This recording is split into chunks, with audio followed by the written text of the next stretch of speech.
11th और 12th वाले student पूरा समझ में आ जाएगा क्या गलती नहीं करनी है 11th और 12th में। ये इंट्रो हम पूरा वीडियो शूट करने के बाद दे रहे हैं। तुम वीडियो देखो, मज़ा नहीं आया तो तुम डिसलाइक कर देना, पूरा वीडियो लेकिन लास्ट तक देखना। हेलो दोस्तों, नमस्कार। कैसे आप लोग? उम्मीद करता हूँ आप लोग बहुत ही अच्छे होंगे। तो क्या आप नीट 2026 का प्रिपरेशन कर रहे हैं और जानना चाहते हैं क्या गलती किए हम जिसके कारण हमको नीट 2026 के लिए ड्रॉप लेना पड़ा? तो हम बात करते हैं हम 2025 में क्या क्या गलती किए जिस कारण से हमको ड्रॉप लेना पड़ा और 2026 में फिर से हमको एग्ज़ाम का तैयारी करना पड़ रहा है। तो सबसे पहले आप 11th वाले स्टूडेंट के लिए है ये। 11th में जो आप क्वेश्चन प्रैक्टिस बहुत ही कम करते हैं, उनको समझ में नहीं आता क्या चल रहा है। कुछ क्लास में 10th से आते हैं 11th में, तो 10th का पूरा सिलेबस जो रहता है छोटा रहता है। दुनिया 11th में आने के बाद उसको पता चलता है असली दुनिया क्या है। तो 11th में स्टूडेंट को अपने आप पे एक घमंड रहता है कि हम तो 90%, 92%, 98% लाए हैं, तो हम तो नीट एक बार में ही फोड़ देंगे। वो घमंड मेरे पास भी था, मेरा 92% था 10th में। लेकिन ये ऐसा नहीं है। नीट एग्ज़ाम और बोर्ड एग्ज़ाम दोनों में बहुत आसमान और ज़मीन का अंतर है। नीट एग्ज़ाम सिर्फ एक एग्ज़ाम नहीं, ये आपका 2 साल का पूरा मेहनत है और पूरा डेडिकेशन है, ये पेशेंस है आपका पूरा। जो 11th वाले स्टूडेंट को ये गलत फहमी ना पाले कि हम 10th में इतना लाए हैं तो नीट में भी फोड़ देंगे। नीट फोड़ने के चक्कर में आप फुट जाइएगा। ध्यान रहे, क्वेश्चन प्रैक्टिस आपको बहुत ज़्यादा करना है। 11th वाले को खास कर बता रहे, ये 11th वालों को अभी समझ में नहीं आएगा, जब वो 12th में आएंगे एग्ज़ाम देंगे तब समझ में आएगा। तो इसलिए आप लोगों से निवेदन है कि अभी से ही फिजिक्स, केमिस्ट्री, बायोलॉजी तीनों पे ध्यान दीजिए। सबसे ज़्यादा ध्यान देने वाली चीज़ है फिजिक्स, जो कि आप 2025 का एग्ज़ाम का जो क्वेश्चन है उसको देख के समझ में आ ही गया होगा कि 2025 का क्वेश्चन का लेवल कैसा है फिजिक्स का। ये तो आपको पता ही है। अभी तक नीट हिस्ट्री में सबसे टफ क्वेश्चन जो आया है वो सिर्फ 2025 का। इससे पहले 2016 में आया था, लेकिन इतना हार्ड नहीं था। 2025 सारा ईयर को तोड़ मरोड़ के रख दिया है। इसलिए आपको क्वेश्चन प्रैक्टिस एडवांस लेवल का करना पड़ेगा। वो असर्शन, रीजन और स्टेटमेंट वाइज क्वेश्चन को आपको पूरा ध्यान देना। 1 लाइनर क्वेश्चन, जैसे कोई क्वेश्चन पूछ देता है उसका 1 लाइन में आंसर आ जाता है, ऐसे क्वेश्चन आपको अवॉइड करना। शुरू में आपको ऐसा क्वेश्चन करना है। अब जब आपका बेसिक बन जाए तो आपको हाई लेवल का क्वेश्चन प्रैक्टिस करना है। और ध्यान रहे कि अगर आप ऑनलाइन तैयारी कर रहे हैं तो क्वेश्चन प्रैक्टिस के लिए कुछ ऑफलाइन किताब वगैरह, बुक वगैरह ले ले प्रैक्टिस के लिए। ऑनलाइन लीजिएगा तो क्वेश्चन प्रैक्टिस कीजिएगा, वो आपके दिमाग में ज़्यादा देर तक नहीं रहेगा। और ऑनलाइन लेक्चर भी कीजिएगा, वो दिमाग में ज़्यादा देर तक नहीं रखता है।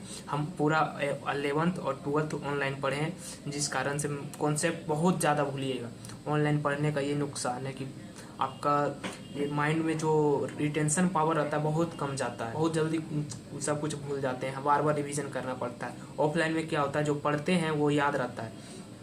इसलिए ऑनलाइन वालों, अगर आप ऑनलाइन तैयारी कर रहे हैं तो क्वेश्चन प्रैक्टिस के लिए ऑफलाइन बुक अवश्य लें। ये हो गई फिजिक्स की बात। और केमिस्ट्री में और बायोलॉजी में, केमिस्ट्री और बायोलॉजी का एनसीईआरटी आपको पूरा फोकस करना है। केमिस्ट्री में सिर्फ इनऑर्गेनिक और ऑर्गेनिक पे ज़्यादा ध्यान देना है। कल का एनसीईआरटी नहीं भी कीजिएगा तो आपका काम हो जाएगा, लेकिन इनऑर्गेनिक में सबसे इम्पोर्टेंट है इनऑर्गेनिक, उसमें आपको करना ही पड़ेगा एनसीईआरटी। और बायोलॉजी तो आप लोग सब जगह देखते होंगे कि एनसीईआरटी के बिना तो बायोलॉजी संभव नहीं है। हम क्या गलती किए थे कि एनसीईआरटी हम नहीं पढ़े थे, मतलब उसका सारा कॉन्सेप्ट हमको आता था, लेकिन वो जो इक्वल मतलब जो लाइन होता है पूरा एनसीईआरटी लाइन बाय लाइन, वो हमको नहीं पता था, जिस कारण से वहाँ स्टेटमेंट जो आता है ना तो लगता है कि यह स्टेटमेंट सही है, लेकिन हल्का सा उसमें कुछ मिलावट रहता है, जिस कारण से वो स्टेटमेंट गलत रहता है और आपको लगता है वो स्टेटमेंट सही है। ये गलती तब होता है जब आप एनसीईआरटी नहीं पढ़ते हैं। इसलिए आपको ध्यान देना है कि एनसीईआरटी पढ़ना है तो पढ़ना है। ये गलती आप ना करें, क्योंकि ये गलती हम कर चुके हैं और आपको बता रहे हैं ये गलती नहीं करनी है। ये जो हम वीडियो बना रहे हैं ये ज़्यादा रिलेटेबल होगा ऑनलाइन के लिए, क्योंकि हम ऑनलाइन तैयारी किए थे। अगर आप ऑनलाइन से तैयारी किए हैं तो हो सके तो ऑफलाइन टेस्ट ज़रूर दें। और टेलीग्राम पे सारा जितना भी ये इंस्टीट्यूट वगैरह है सबका पेपर मिल जाता है टेलीग्राम पे। तो टेलीग्राम से पेपर निकाल के उसको प्रैक्टिस कीजिए। ये टेलीग्राम मिल जाएगा आपको, नहीं मिलता है तो हमसे कमेंट में पूछेगा, हम आपको टेलीग्राम का लिंक दे देंगे। बहुत सारा ऐसा टेलीग्राम होता है जिसके पास जो जो फेमस इंस्टीट्यूट है उसका क्वेश्चन पेपर आता है वहाँ पे। ये हो गई 11th वाले की बात, और ये इसमें से कुछ बात सिमिलर है 11th और 12th दोनों के लिए। सिर्फ ये 11th के लिए एक बात ज़्यादा इम्पोर्टेंट है कि उनको अपने आप पे घमंड नहीं करना चाहिए कि हम 10th में इतना लाए हैं तो 11th में भी ला सकते हैं और 12th में भी ला के नीट निकाल सकते हैं। ऐसा नहीं है बाबू। 11th 10th 12th और 10th में बहुत ज़्यादा फर्क है। ये आपको अभी नहीं समझ में आएगा, जब एग्ज़ाम दीजिएगा पढ़िएगा तब समझ में आएगा।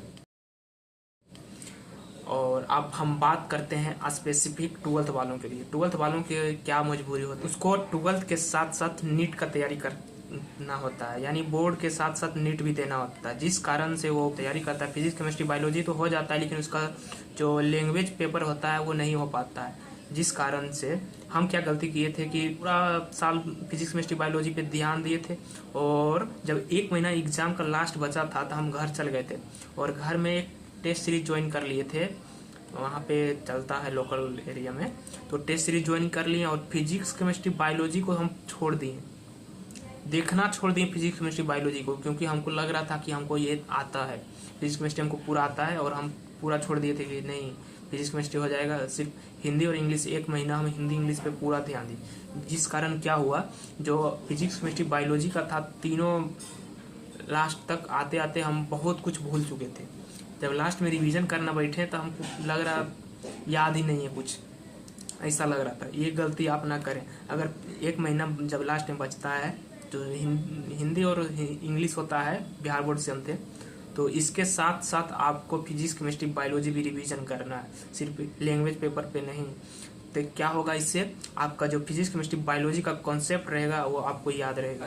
फिजिक्स केमिस्ट्री बायोलॉजी नहीं रिवीजन कीजिएगा तो आपका 12th में भी मार्क्स कम आएगा और इसके कारण आप भूल जाइएगा, तो नीट में आपका एग्जाम अच्छा से नहीं जाएगा। और ये गलती हम किए हैं, आप ये गलती नहीं कीजिए। मेरा क्या हुआ था, फिजिक्स केमिस्ट्री बायोलॉजी तो मेरा कंसेप्ट थोड़ा वीक हो गया था, लास्ट में फिर भी एग्ज़ाम दिए, 82% मेरा 12th में नंबर आया था। इतना सब कुछ होने के बाद बोर्ड एग्ज़ाम ख़त्म हुआ, फिर से हम पटना आ गए। पटना में तैयारी करते थे ऑनलाइन का। यहाँ पे हम फिजिक्स केमिस्ट्री बायोलॉजी तीनों को क्या किए, हम सारा कुछ भूल चुके थे, जैसा लग रहा था हम सब पूरा भूल गए, और फिर से उसको 11th से स्टार्ट किए हम रिवीजन करना। प्रैक्टिस नहीं, रिवीजन स्टार्ट किए थे हम। तो जो क्वेश्चन रहता था हम उसको स्किप कर देते थे, सारा क्वेश्चन जो नोट्स का था उसको नहीं सॉल्व करते थे, सिर्फ रिवीजन कर रहे थे, नोट्स थ्योरी रिवीजन कर रहे थे। जिससे क्या हुआ, हम क्वेश्चन प्रैक्टिस नहीं कर पाए, क्वेश्चन प्रैक्टिस वीक हो गया। ये गलती आपको नहीं करनी। जब रिवीजन करना है जिस चैप्टर का, उसका पहले क्वेश्चन लगाना है। एक चैप्टर कंप्लीट हुआ रिवीजन, उसका क्वेश्चन लगाना है। हम क्या सोचते थे कि एक बार पूरा रिवीजन कर लेंगे, जैसे 11th का स्टार्ट की रिवीजन फिजिक्स, तो फिजिक्स 1 से लेके लास्ट 15 या 14 चैप्टर है, पूरा रिवीजन एक बार थ्योरी करेंगे और उसके बाद क्वेश्चन प्रैक्टिस करेंगे, ऐसा हम सोचते थे। अगर ऐसा आप सोचते थे, ऐसा गलती नहीं कीजिएगा। क्या करना, एक चैप्टर खत्म हुआ तो एक चैप्टर का क्वेश्चन लगाना, फिर दूसरा चैप्टर खत्म हुआ दूसरा चैप्टर का क्वेश्चन लगाना, लगभग 50-60 क्वेश्चन लास्ट में लगाइएगा।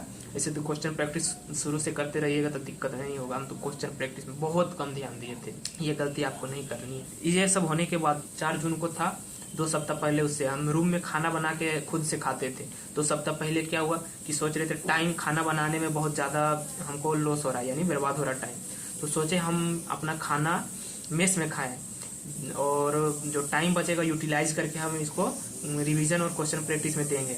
इससे हुआ क्या कि हमको टाइफाइड हो गया। तो जिस दिन एग्ज़ाम था मेरा, उस दिन पूरा हमको बुखार था। 3 डोज था उसको, कि सुबह में, दोपहर में और शाम में दवाई लेनी है। तो सुबह में यहाँ से दवाई लेके गए थे और बैग में हम दोपहर का भी दवाई ले लिए थे। वहाँ एग्ज़ाम सेंटर जाने के बाद क्या हुआ नहीं हुआ, ऐसा माइंड सेट हो गया, हम अकेले एग्ज़ाम देने गए थे, वहाँ पे बैग वगैरह कुछ रखने के लिए जगह नहीं था, और जिस कारण से हम पूरा डर गए थे, और वही हड़बड़ी के कारण हम दवाई खाना भूल गए। आधी 11 बजे अंदर हुए थे और चेकअप वगैरह होने के बाद 1 बजे हम रूम में बैठ गए थे। बजे के आसपास हमको पूरा बुखार आ गया, रेड आँख दोनों हो गया, पूरा बुखार, एकदम कुछ समझ में नहीं आया, दिमाग पूरा काम करना बंद कर दिया। तो हम जो इन्विजिलेटर रहते हैं उनसे बोले ऐसा ऐसे बात है, बोले थोड़ा देर बाहर में घूम के आओ तो फिर से मूड फ्रेश होगा, तब एग्ज़ाम सेंटर में बैठना, तुम एग्ज़ाम देना। 2 बजे से एग्ज़ाम जो बैठे तो फिजिक्स का क्वेश्चन से हम स्टार्ट किए थे। 1 से लेके 10 तक हम क्वेश्चन बनाए।